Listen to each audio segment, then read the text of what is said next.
بسم اللہ الرحمن الرحیم۔ السلام علیکم۔ کیسے مزاج ہیں آپ لوگوں کے؟ امید ہے آپ سب لوگ بالکل ٹھیک ہوں گے۔ میں بھی آپ لوگوں کی دعاؤں سے بالکل ٹھیک ہوں، اور آج ایک بہت انٹرسٹنگ ویڈیو کے ساتھ آپ لوگوں کے سامنے حاضر ہوئی ہوں۔ جب سے میں نے یہ چینل اسٹارٹ کیا ہے، مسلسل ایک ہی فرمائش بار بار آ رہی ہے، اور مس ہما کے خصوصاً اول دن سے وہ مس ہما ادریس جو ہیں وہ مسلسل مجھے فورس کر رہی ہیں کہ پلیز میم آپ اپنے بارے میں بھی بتائیے۔ اس کے علاوہ بھی کافی لوگ جو ہیں وہ کہتے ہیں کہ جی، اور بذات خود بھی میں یہ محسوس کرتی ہوں کہ جب آپ کسی سے بات کرتے ہیں، کسی کو سنتے ہیں، کسی سے رابطے میں رہتے ہیں، تو آپ کا یہ حق ہے کہ آپ جانیں کہ جس کو آپ سن رہے ہیں یا جس سے آپ متاثر ہیں یا جس سے آپ کوئی معلومات حاصل کر رہے ہیں، تو تھوڑا سا اس کے بارے میں بھی جانیں۔ تو میں نے کہا چلیں ہمت پکڑتی ہوں، تھوڑا سا اپنے بارے میں بتاتی ہوں آپ لوگوں کو۔ تو بہت زیادہ کوئی انٹرسٹنگ میری سٹوری نہیں ہے، لیکن پھر بھی اپنے پیار کرنے والے، اپنے محبت کرنے والے جو ناظرین اور سامعین ہیں، ان کے لیے میں تھوڑا سا اپنے بارے میں بتاتی ہوں۔ تو میں جو ہوں وہ پاکستان کراچی سے میرا تعلق ہے، اکثر لوگوں کو معلوم ہوگا، اور ہم لوگ ماشاءاللہ سے 3 بہنیں، اور بہت اچھی بھرپور زندگی ماشاءاللہ سے، بہت انڈرسٹینڈنگ کے ساتھ، سیلف میڈ، اور بہت دعائیں، ڈھیروں دعائیں اپنے والد کے لیے، اپنی والدہ کے لیے۔ ماشاءاللہ سے والدہ حیات ہیں، اللہ ان کو زندگی دے، صحت تندرستی دے۔ بہت جلد انشاءاللہ تعالیٰ میں ان سے بھی آپ کو ملواؤں گی، اور تو اللہ کا بہت شکر ہے الحمدللہ۔ اور میں آپ لوگوں سے التماس بھی کروں گی کہ میرے والد کے لیے دعا کیجئے کہ وہ ان کو اللہ تعالیٰ بہترین مقام عطا کرے۔ وہ اس دنیا میں نہیں ہے، لیکن ان کی تربیت اور ان کا پڑھایا ہوا سبق تینوں بہنوں کے لیے الحمدللہ ان کو اللہ تعالیٰ کروٹ کروٹ جنت نصیب کرے۔ بہت ہی بہترین طریقے سے اور بھرپور انداز سے ہمارا بچپنا گزرا، ہماری تعلیم و تربیت ہوئی، جس طرح سے بغیر کسی کمی کے ساتھ، بغیر کسی محرومی کے ساتھ اللہ تعالیٰ نے ہمیں اپنے بہترین والدین عطا کیے، اور ماشاءاللہ سے زندگی گزری بہت اچھی۔ اور جناب علی، اگر میں بذات خود اپنی ذات کی بات کروں تو میں نے تعلیمی لحاظ سے بہت زیادہ کوئی میں ایکسٹرا آرڈنری نہیں تھی، لیکن الحمدللہ اپنی کلاس میں مانیٹر ہمیشہ رہی، پروکٹر رہی، اور لوگوں کی مدد کرتی رہی۔ جب اسکول میں تھی تب بھی یہی حال تھا کہ اکثر لڑکیاں تو ماشاءاللہ سے پڑھائی میں تیز ہوتی ہیں، لیکن لڑکے جو ہیں وہ اکثر یہ ہوتا تھا کہ جو پلیز ہماری یہ جو ڈائیگرام ہے اس کو ڈرا کر دو، یا پلیز ہمارا ہوم ورک کر دو، یا میتھس کے سم ہمیں نہیں آ رہے پلیز یہ کر دو۔ تو وہ مدد کرتی رہتی تھی میں۔ اور آپ کو پتہ ہے کہ اس زمانے میں بچوں کے پاس بہت مصروفیات آ گئی ہیں، لیکن پرانے زمانے میں ظاہر بات ہے ماشاءاللہ سے ایک نصف صدی گزر چکی ہے، تو اتنی زیادہ ایکٹیویٹیز نہیں ہوتی تھیں۔ لڑکے تو باہر کھیل کود کے اپنا وقت نکال لیتے تھے، لیکن لڑکیاں جو ہیں وہ گھریلو کام میں یا پھر پڑھائی کی طرف راغب رہتی تھیں۔ تو اسی طرح یہ میرا بھی بچپنا گزرا۔ ماشاءاللہ سے میں نے سلائی، کڑھائی، کروشیا کا کام، تمام جتنے ہنر ہوتے جو میری والدہ مجھے سکھا سکیں اور جو میں نے اپنے شوق سے سیکھے، اس میں مصروف رہتی تھی، پڑھائی میں مصروف رہتی تھی، اور اللہ کا شکر ہے اوور آل بچپنا بہت اچھا گزرا۔ اور ماشاءاللہ سے تعلیمی لحاظ سے تو میں چاہتی تھی ڈاکٹر بننا، لیکن یہ کہ کچھ وقت نے، حالات نے اجازت نہیں دی، تو میں نے ایف ایس سی کے بعد جو ہے وہ گریجویشن کیا۔ گریجویشن کا رزلٹ نہیں آیا تھا، اس دوران میری شادی ہو گئی، اور شادی کے ایک ہی مہینے بعد جو ہے وہ میری چھوٹی بہن جو ہے مجلی بہن، وہ آپ کو پتہ ہے پرانے زمانے میں ایسا ہوتا تھا، اب تو نہیں ہے ایسا، لیکن ہر ایگزام کے بعد جب آپ میٹرک کا ایگزام فنش کرتے تھے تو پھر بیچ میں 7-8 مہینے کا گیپ آ جاتا تھا کالج میں ایڈمیشن لینے کے لیے، کیونکہ سسٹم ایسا تھا۔ پھر اسی طرح سے کالج سے یونیورسٹی میں جب آپ جاتے ہیں تو پھر کبھی 6 مہینے، 8 مہینے، بعض اوقات تو سال 12 مہینے کا بھی بیچ میں گیپ آ جاتا تھا۔ تو اس دوران ہوتا یہی تھا کہ بچیاں جو بھی ہیں وہ قریب ترین جو اسکولز ہوتے تھے وہ وہاں جا کر اپنی جاب کر لیتی تھیں as a helper, Montessori teacher, اور تھوڑا سا وقت بھی گزارتی تھیں اور ایکسپیرینس شیئر کرتی تھیں۔ تو یہ فیوریٹ ہمارے زمانے میں یہ کام ہوتا تھا۔ تو میری چھوٹی بہن جو ہے اس نے اسکول میں اپلائی کیا اور ایز اے ہیلپر مونٹیسری، تو وہ وہاں جاب کر رہی تھی، تو وہاں پر ویکینسی آئی کہ جناب علی ان کی پرنسپل جو تھیں وہاں پر اس وقت نیا اسکول کھلا تھا، تو وہاں ان کی شادی کا سلسلہ ہو گیا، تو جو اونر تھے انہوں نے بتایا کہ بھئی ہمیں ایک پرنسپل کی ضرورت ہے، تو میری بہن نے مجھے ریکمینڈ کر دیا کہ بجو تم آ کے جو ہے وہ انٹرویو دے. تو میں نے کہا بھئی میں کہاں سے دوں گی، ظاہر بات ہے آپ کو پتہ ہے کہ اب ہمارا تو تصور یہ ہوتا ہے کہ پرنسپل جو ہے وہ بہت بردبار اور بہت ایکسپیرینسڈ اور یہ ہوتی ہے. تو اس نے کہا نہیں نہیں، اونر جو ہیں وہ پروفیسر ہیں، وہ تو وہاں موجود ہوتے ہیں، لیکن ان کو بات چیت کے لیے اور آفس کے لیے ایک وائس پرنسپل چاہیے، تو تم اپلائی کر کے تو دیکھو. تو خیر میں وہاں چلی گئی. جو ہمارے پروفیسر تھے، اونر تھے، اللہ ان کو جنت نصیب کرے، کروٹ بہت نفیس انسان، ان کی فیملی بہت نفیس، اور بہت بڑا ان کا کنٹریبیوشن ہے ہماری زندگیوں میں، کیونکہ انہوں نے بہت شفقت کا ہاتھ رکھا، بہت مواقع دیے، سکھایا، اور ایز اے وائس پرنسپل، اور پھر ہلکے ہلکے کچھ عرصے بعد انہوں نے ٹوٹلی مجھ پہ ہی سارا ڈیپینڈ کر دیا. تو الحمدللہ بہت بہر خیر و خوبی کے ساتھ میں نے اپنی وہ ذمہ داری وہاں پر انجام دی. اسی دوران میں نے اپنا ماسٹرز کمپلیٹ کیا. جب ماسٹر کمپلیٹ کر لیا تو اس کے بعد پھر میں نے bachelor of education B Ed کا ایگزام دیا، پھر میں نے اپنا بی ایڈ کمپلیٹ کیا. تو الحمدللہ میرے پاس ماشاء اللہ سے ماسٹرز اینڈ بی ایڈ دونوں کی ڈگری. اس کے بعد پھر اس طرح سے ہوا کہ ایک اسکیم آئی کہ جی اسکل ٹریڈ ورکرز جو ہیں وہ کینیڈا کے لیے اپلائی کر سکتے ہیں. میرے ہسبینڈ نے اپلائی کیا، کیونکہ بہت تقریباً میری پوری سسرال کینیڈا میں آلریڈی پچھلے 45 سال سے 50 سال سے یہاں سیٹ ہے. تو کافی بڑی تعداد، سینکڑوں میں لوگ ماشاء اللہ سے جو فرسٹ بلڈ ہیں وہ یہاں موجود ہے. تو سب نے کہا تم لوگ اکیلے وہاں کیا کر رہے ہو، یہاں آ جاؤ. تو پھر وہ اپلائی کیا وہاں پر، اور ٹائم تو اس وقت زیادہ لگتا تھا، تقریباً 2.5 سے 3 سال لگے، لیکن امیگریشن ہو گیا 2005 میں، اور ہم لوگ موو ہو گئے کینیڈا. کینیڈا میں میں نے 2 سال 2007 تک جو ہے وہ ٹورنٹو میں ہم لوگ موو کیا. جب ہماری امیگریشن ہوئی تو پھر ہم لوگوں نے ٹورنٹو جو انٹاریو ہے کینیڈا کا، وہاں پہ اپنا وقت گزارا. بہت اچھا وقت وہاں پہ بھی گزرا، بہت نئے نئے لوگوں سے ملاقات ہوئی، صوبے کو دیکھا. لیکن زیادہ تر میری سسرال، میرے دیور، میری نند اور میرے ہسبینڈ کے سارے تقریباً فرسٹ کزنس اور انکل آنٹی سب جتنے بھی تھے، چچا پھوپھیاں، سب بی سی وینکوور جو ہے وہاں پر رہائش پذیر تھی ان کی. تو مسلسل 1.5-2 سال تک ان کے فون آتے رہے کہ تم لوگ اکیلے وہاں کیا کر رہے ہو. وہاں کا موسم بھی بہت اچھا ہے وینکوور کا، برف کم پڑتی تھی اس زمانے میں، بارشیں ہوتی تھیں، بہت ہریالی. تو پھر ہم لوگوں نے وہاں سے، حالانکہ مجھے ٹورنٹو بہت پسند تھا، میری جاب بہت اچھی وہاں پر ہو گئی تھی، بچے بھی سیٹ اپ ان کا سارا ہو گیا تھا.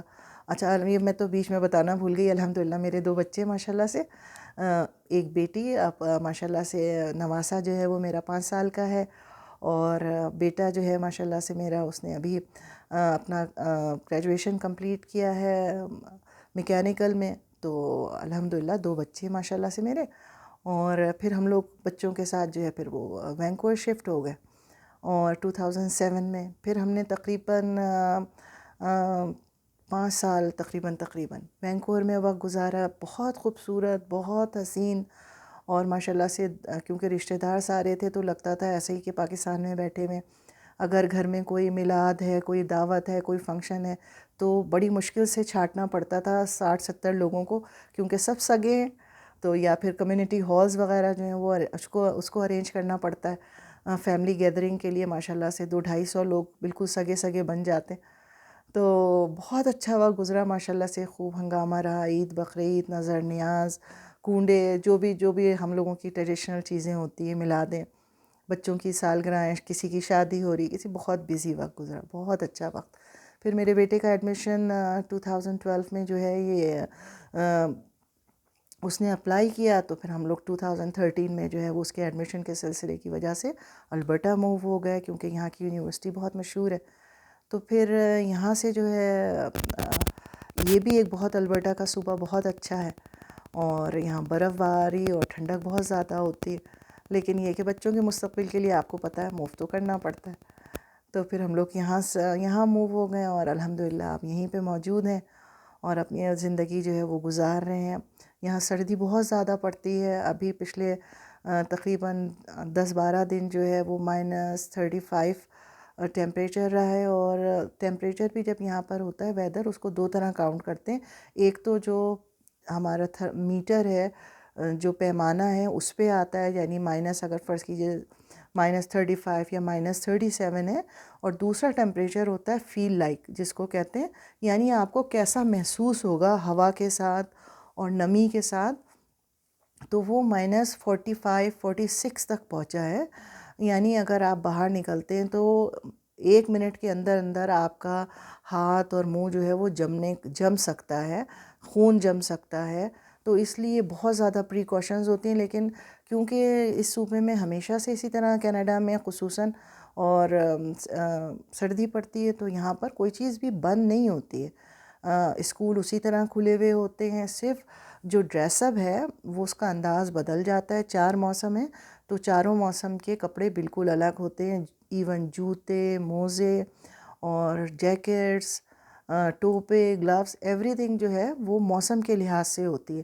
یعنی فرض کیجئے اگر آپ نے فال کے زمانے میں خزاں کے زمانے میں ہلکی سردی میں جو کپڑے خریدیں، اگر وہ آپ سردی میں پہنیں گے دسمبر، جنوری، فروری میں، تو وہ آپ کو پروٹیکٹ نہیں کریں گے. اس کی جیکٹوں پہ لکھا ہوا ہوتا ہے کہ جیکٹوں پہ یہ جو ٹیمپریچر ہے کس ٹیمپریچر تک آپ کا ساتھ دیں گی. -18 تک جائیں گی. کچھ ٹیمپریچرز جو ہیں وہ -45 تک کور کرتے ہیں. یعنی اس میں ڈاؤن جو اس میں فیدر یا پر جو بنے ہوئے ہوتے ہیں یا اس کے اندر جو فلنگ ہوتی ہے جیکٹ میں وہ اس حساب سے کرتے ہیں. اسی طرح سے موزے، اسی طرح سے جوتے، اس میں انسول جو ہیں اس کے وہ مختلف انداز کے ہوتے ہیں کہ جو آپ کو ہیٹ پرووائڈ کر سکیں. اس کے علاوہ بہت ساری چیزیں ایسی ملتی ہیں کہ جو چھوٹے چھوٹے سے پیکٹس ہوتے ہیں وہ آپ وارمر کہلاتے ہیں. وہ جوتوں میں بھی آپ رکھ سکتے ہیں، گلوز کے اندر رکھتے ہیں تو آپ کی ہتھیلیاں اور پیر جو ہیں وہ گرم رہتے ہیں. تو بہت ساری چیزیں، لباس اسی طرح سے ملتے ہیں اور اسی کو پہن کر سروائیو کرتے ہیں. آٹو اسٹارٹ کار ہوتی ہیں تو آپ نے جاب سے یا گھر سے بیٹھے ہی ہوئے جو ہیں وہ گاڑی اندر بیٹھ کے اسٹارٹ کر دی. تھوڑی دیر میں 10-12 منٹ میں 15 منٹ میں جب وہ گرم ہو گئی گاڑی تو پھر اس میں بیٹھے اور آ گئے، ورنہ اندر بیٹھ کے آپ جم سکتے ہیں.